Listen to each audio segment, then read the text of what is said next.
Recently, in San Antonio, Texas, 51 migrants died in a 50-plus foot 18-wheel trailer.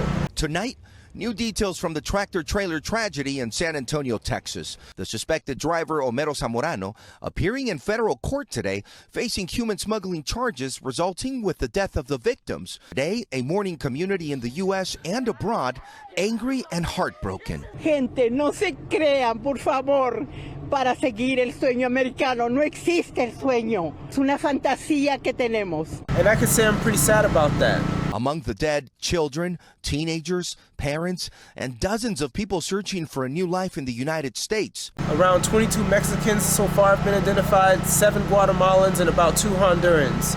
The others unaccounted for. Among them, 2 13-year-old cousins, Wilmer Tulul and Pascual Melvin Huachiac. The boys had traveled from the mountainous town of Sucubal, keeping each other company, traveling almost 1,500 miles from home before dying together in Texas. Ellos querían un futuro mejor, porque acá en Guatemala no se gana nada. Today, the families are inconsolable, the heartbreak extending to Honduras. Brothers 23-year-old Alejandro Andino and 18-year-old Fernando Redondo Caballero left excited to start a new life. So, here I am. And so, as I am here chilling in Salama, Guatemala, I can say I'm truly sad to hear this type of news. I do understand that people cross the border for a myriad of reasons to get to the United States of America for a better life. I totally understand, and I will not put anyone down. But I do want to say that there are better ways, and I am not sure that everyone knows the different type of ways they could make it to the United States to earn more for their family. So follow me while I am here in Salama, Guatemala. See, and I'll explain to you some of the ways you Guatemalans, you Chinese, you Haitians, you Dominican Republicans, all you guys, whoever crosses this border illegally can make it into the United States legally. Let's do it. Yeah, all I gotta do is look to you. Every little thing's gonna be alright. Every little thing's gonna be just fine. So, I am not sure that many people are aware of different type of visa types that they could essentially apply for to make it into the United States of America. He just wants to get his shoes done. This guy's not paying attention to him. So, for only $190, a migrant could essentially pay for an application for H-2A, H-2A, or an H-2B, H-2B visa. Just that amount of money could get you one step closer to the United States for better employment. Let me explain further. Hola. Oh yeah. Currently, it is being estimated. It is being estimated that one single migrant is paying from at least $8,000 to $10,000 per Coyote transport to make it through the border from Mexico to the United States of America. That is a lot of money. That is a lot of years of working hard in markets like this, in the farms, in the fincas, and all the different types of things that they could do in their home country to save up so much money just to make it to the border of the United States. But think about it, Only $190? And that's all it takes? Absolutely. As long as you have a valid passport, you can apply for H-2A, and you could use that visa to become a seasonal agriculture or farm worker. And you may say, I can do better than that. Well, absolutely you probably can. But hey, you were looking for a way to make it into the country, well, why not do it legally? And if it doesn't hurt you that much to do a little bit of agriculture work, why not? You're probably already doing that anyways if that's what you like to do. So just do it in the USA. Pay your $190, do your interviews, do whatever things you need to do, and you can make it into the United States for 1 year temporarily. And you may say, well, I want to work longer than that. Well, that's perfectly fine, but guess what that 1 year does?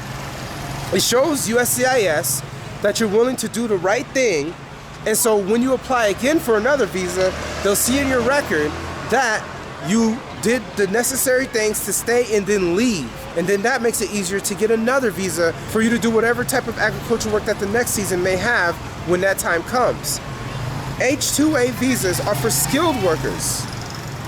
Skilled workers that do want to work in the farms, that do want to help out USA employers whenever their US staff has gone below their traditional threshold.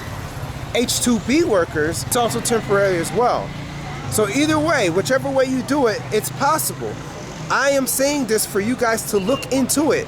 Once again, I'm not only talking to Guatemalans, I'm not only talking to Hondurans, I'm not only talking to Salvadorans, I'm talking to you Chinese people too, you African people too, you Syrians too, all of you guys are coming across the border. So I'm letting you know there are ways to make it into the US if you're willing to do the different type of works that's necessary. H-2A and H-2Bs are not the only two visas that you can look for. So let me give you an example. There's some people that are a part of mariachi bands.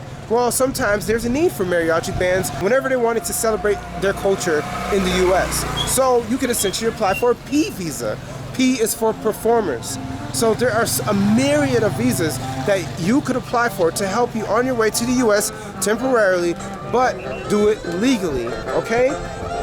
So other than that, I say that is a better option to take. Get yourself a valid visa to work temporarily, and you can go back home. So now you won't have to be afraid of the TPS protocols, which state that you can't go back home because you're in fear of your life.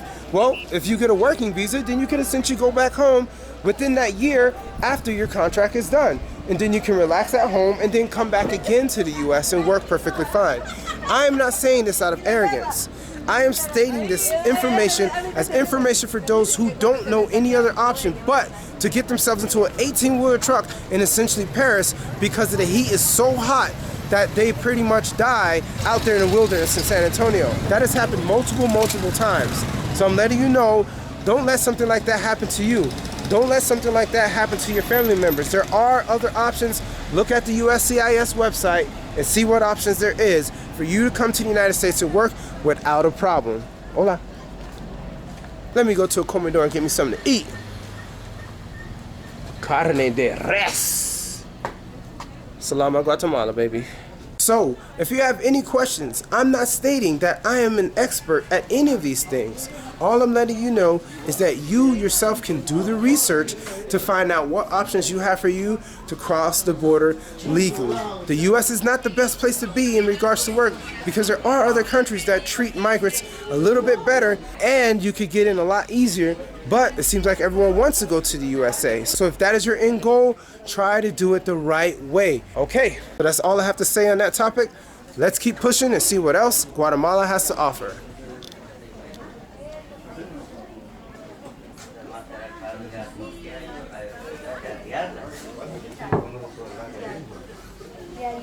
Muy bueno.